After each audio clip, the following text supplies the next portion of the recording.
Number two would be stop the bailouts. For one, in a free market society like ours, if you believe in the capitalist system, you have to let businesses and people fail.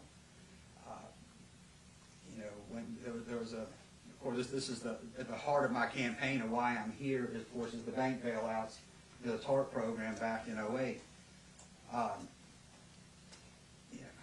There was major panic in the street, if you all remember, take you back. You remember turning on the news and they were talking about, if we don't pass this, this is the first one, if we don't pass this, the world's going to come to an end. I mean, they were talking, doomsday scenarios, the type of stuff you would see at a, fire and brimstone sermon. This is the end of the world's coming if we don't pass this. Well, guess what? We didn't pass it. The world didn't come to an end. And then all of a sudden, they said, well, we need to pass this next one, or the world's going to come to an end. This next one's a little bit better, by the way. Of course, they passed it. The world actually took a turn for the worse, if you ask me.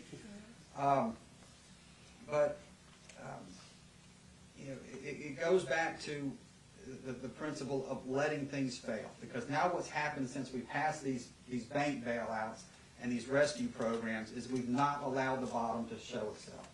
Half of the problem, in my opinion, of the economy is perception and confidence. A lot of us in this room are probably in a position to go out, maybe buy something, spend a little money, buy a boat for the summertime, maybe buy that vacation home we've always been thinking about. Prices are great, let's go do it. But we're worried about where the bottom is, and we haven't been allowed to see that bottom. And we don't know when we're going to be allowed to see it because the government keeps throwing money into these failed systems that are going to fail anyway. They're not going to survive. They can't survive without federal money. So we have to let these things fail, and not just big business. And I don't want to sound harsh, but you have to let individuals fail too. And this is where input from you guys is going to be crucial, because in my world down at the beach, I saw a lot of it. It's mostly the second home market and the vacation market. We're very insulated from the primary home market.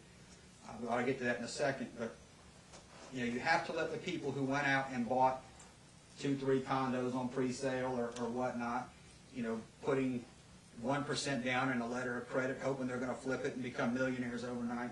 You got to let these people fail, and for the most part, they are.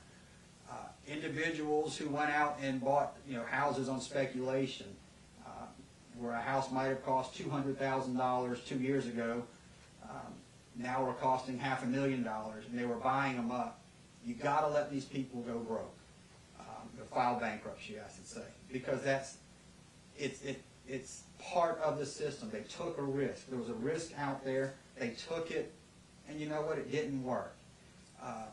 The problem I have with letting people fail, and what I think a lot of people have is, I'll use an example. Let's say this gentleman here just came out of college and got his first job, and he was off to buy his first house. Well, timing really poor for him because the market's really high, and it's a starter home, but he went out and bought that $500,000 home because that's one of the cheapest things on the market, let's say. Now, the market crashed. He may have been laid off. He may be getting a pay cut. Through no fault of his own, he may end up losing his house. Now, he is one of what we would call the innocent victims in this, and if there's to be any sort of government intervention in this, it should be through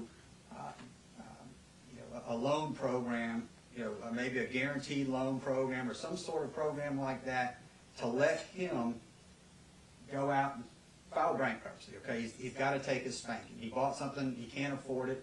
There's got to be consequences to your actions, but it's not a life-ending consequence for him. Let him go out and purchase a new home, because honestly, if he paid $500,000 for this house, in today's market, it's probably worth $200,000. Let the bank take it, probably go buy it back for half of that. But those are the types of people that need to be looked after, not the investors, not the guy who went out, certainly not the banks who went out and made these investments and these risky loans. And they're saying, oh no, we're going to, lose a lot of money on our balance sheet because of this. Absolutely, they should lose it. They should lose it through the bankruptcy system that we've got. It's not, it's not a prison. It's a consequence. And, we'll jump to another one, but personal responsibility is another one of our principles. And in this system, you have to allow people to be responsible for their actions.